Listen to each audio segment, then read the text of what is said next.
The Middle East has been immersed in a crisis for the past 100 days that has not only the regional but also the global political, military, and economic situation transformed. Rising tensions between Iran and the United States, Israel's continued military aggression, interdictions targeting vessels transiting the Strait of Hormuz, and the ongoing confrontation in Lebanon have turned this conflict into a situation resembling a limited form of global war. Although multiple announcements of ceasefire have been made, on-ground realities indicate that intermittent actions from both sides have persisted in undermining the ceasefire. And in this entire scenario, Pakistan has emerged as a country that, along with traditional diplomacy, is also increasingly engaged in ending tensions through military diplomacy. According to CNN, a potential peace agreement between the United States and Iran hinges on the requirement that the Trump administration agrees to release $24 billion in immobilized Iranian assets. Mohsen Razai, advisor to the Iranian supreme leader, warned on Friday that negotiations are stagnant and that US President Trump must break this deadlock. While this decision is now in Trump's hands, according to reports, Iran has demanded that immediately after a temporary agreement with the United States, $12 billion in immobilized funds be released, while another $12 billion be paid in a later phase. On the other hand, US officials fear that unfreezing any financial funds at this stage could eliminate an important pressure or bargaining leverage on Iran. Trump has demanded that any new agreement should appear much stricter than the 2015 nuclear deal and should not give any impression that Iran is being persuaded by giving money. If the root of this crisis is attributed to Israeli and American provocation, it would not be wrong. In response, Iran manifested its defensive response by using thousands of drones and missiles, and in the initial phase, Israeli leadership gravely miscalculated Iran's military capability because Israel had made the US believe that Iran could be defeated within a few days. However, time proved that this assessment was not consistent with reality. The war became prolonged, and Iran not only succeeded in maintaining its resistance capability but also continued its military strategy effectively. In recent days, the United States asserted that its forces shot down two Iranian drones in the Strait of Hormuz that posed a threat to international maritime traffic, and this action further exacerbated tensions in an already strained environment. While Iran vehemently condemned this action as a clear violation of international law and an act of provocation.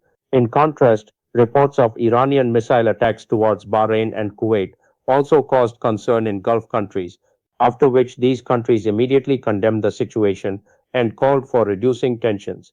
Despite all this situation, the fact remains that neither the United States nor Iran seems capable of sustaining a long-term war.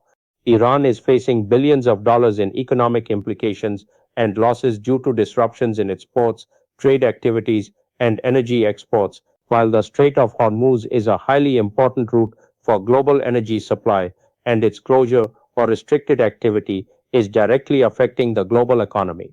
That said, the United States has already spent substantial financial resources on this war, while rising inflation at the domestic level, political pressure, and upcoming elections are posing additional challenges for President Trump's administration. In this context, reports have also emerged that US officials are deliberating on using frozen Iranian assets to compensate for damages in Gulf allied countries, which would be entirely unacceptable for Iran, because the billions of dollars in losses Iran has suffered due to the war would then also have to be compensated by the United States and Israel, meaning additional complications may emerge in the expected deal. A day earlier, circles associated with the Iranian leadership had stated that a permanent peace agreement for a ceasefire could be conditioned on the return of Iran's frozen billions of dollars in assets. This shows that along with the military front, economic and diplomatic fronts are also generating disputes, the results of which could have a deep impact on the future situation. Meanwhile, information from close advisors of the US president also indicates visits to US nuclear facilities and exploration of potential concessions to Iran through a technical mechanism framework, suggesting that back-channel negotiations are underway, and Iran's special demands regarding the Strait of Hormuz are also under consideration, and it is being suggested that in the future it will be necessary to give importance to these demands for a comprehensive agreement.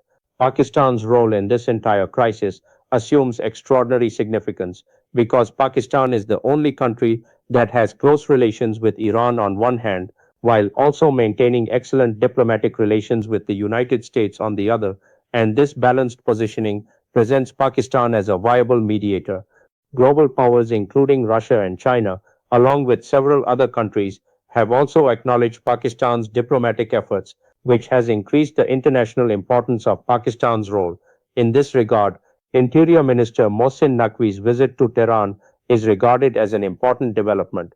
He met Iranian Foreign Minister Abbas Araghchi and also conveyed a special letter from Field Marshal Asim Munir for the supreme leadership.